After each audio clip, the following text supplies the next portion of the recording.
Over 20 million Americans struggle with drug and alcohol addiction, and over the last 40 years, many thousands of them have turned to a rehab program called Narconon. It offers a path to recovery based on the teachings of L. Ron Hubbard, the founder of Scientology. The church received a lot of attention earlier this summer when Tom Cruise and Katie Holmes announced their divorce. After what you're about to see, Narconon is likely to be in the spotlight itself because of a recent string of patient deaths. Harry Smith has been investigating trouble in treatment.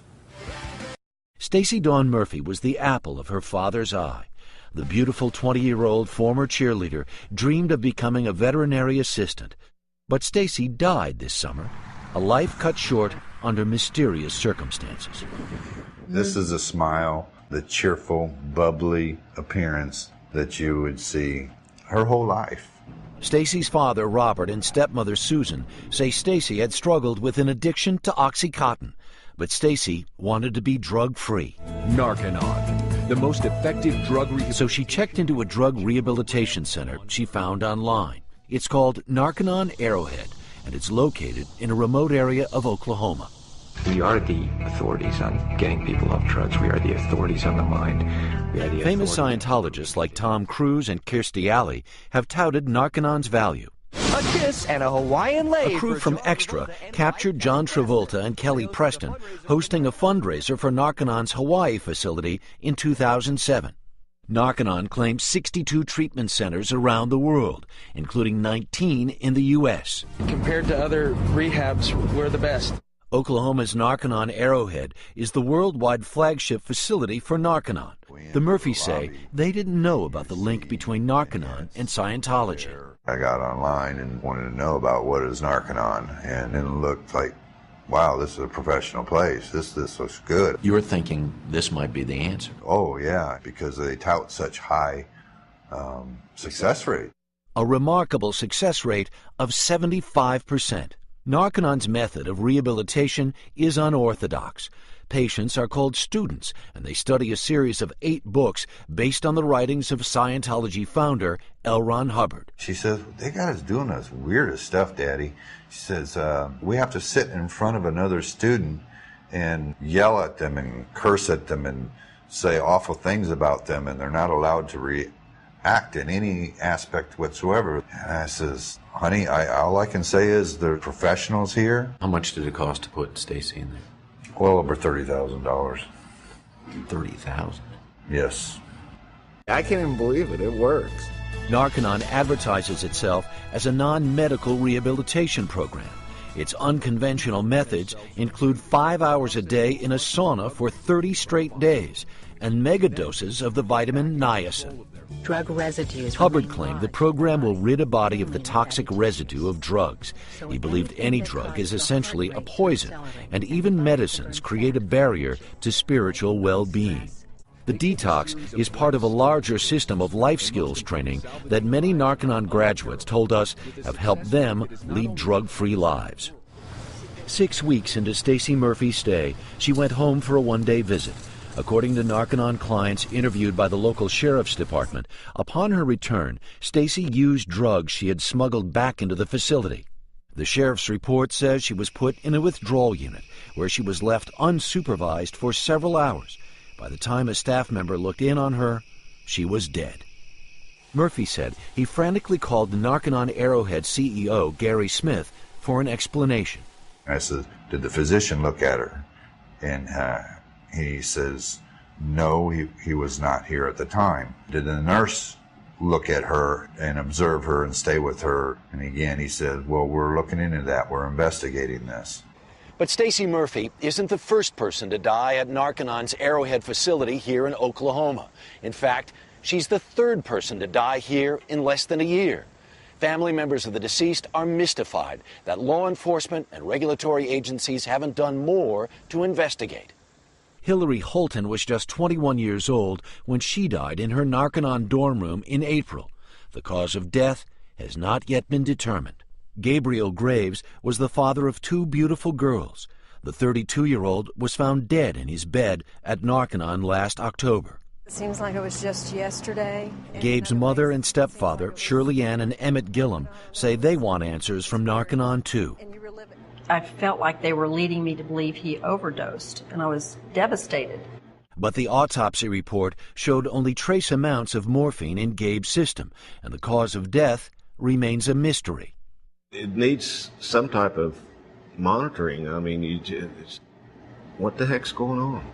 The Gillums say Gabe spoke to them about a drug rehabilitation center that was anything but drug-free, a place Gabe said drugs were used by some as barter for sex. He said that it was one of the easiest places he's ever been to get drugs if you want them.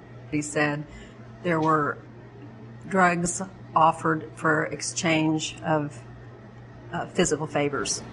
So the people at Narconon offer drugs to the patients in exchange for sex? Female patients is what he told me. A former client and a former employee both told us similar stories, but Narcon Arrowhead denies the allegations. We learned the only doctor affiliated with the facility does not work there full-time. A nurse was found guilty of Medicaid fraud, and other staff members have criminal records as well.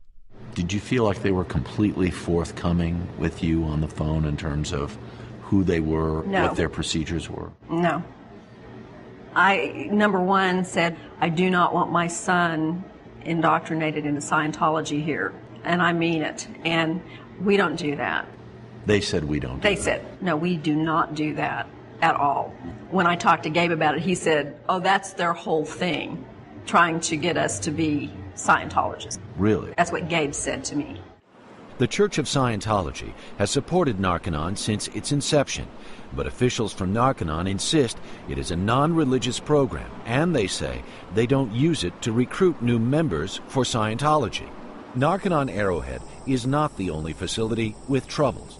Narconon's largest rehab center in North America, Three Rivers in Quebec, Canada, was shut down in April because it failed to meet new health and safety standards. The health minister said there was no medical supervision and the center posed a risk for the patients. The scam begins. David Love has a history of health and drug problems. He completed Narconon's program at Three Rivers in 2009. At the time, he seemed sold.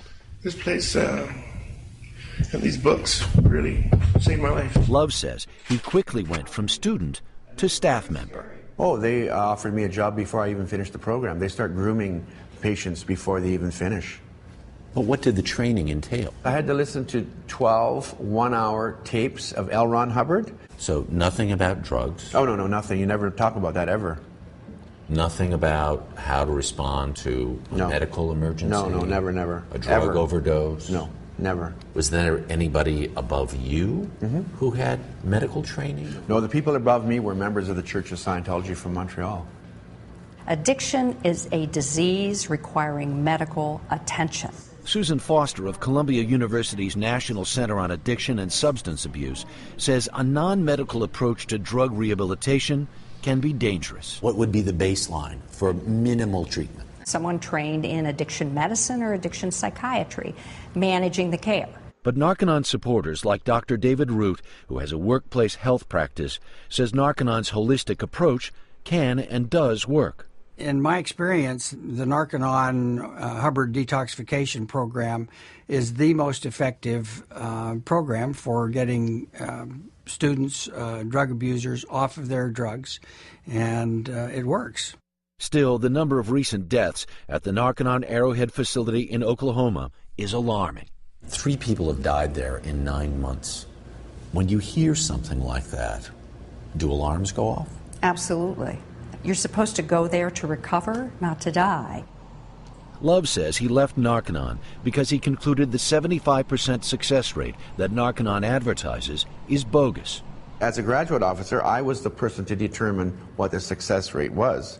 I contacted all 720 patients, and I got the results back in about 3 days, and I said, oh my God, it's only 40-something%, and when I see all the staff members that have relapsed, we're down at about 20%. And I said, I'm not going to participate in this conspiracy to defraud the public. It's illegal. We can't do this. Narconon International declined our request for an on-camera interview, but sent us a statement saying 3 out of 4 Narconon graduates are able to live stable, drug-free lives.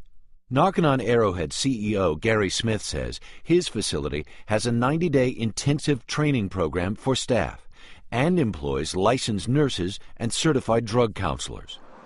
The Church of Scientology says David Love demanded money from the church in exchange for stopping what they call his, quote, anti-Scientology and anti-Narconon campaign, a charge he denies.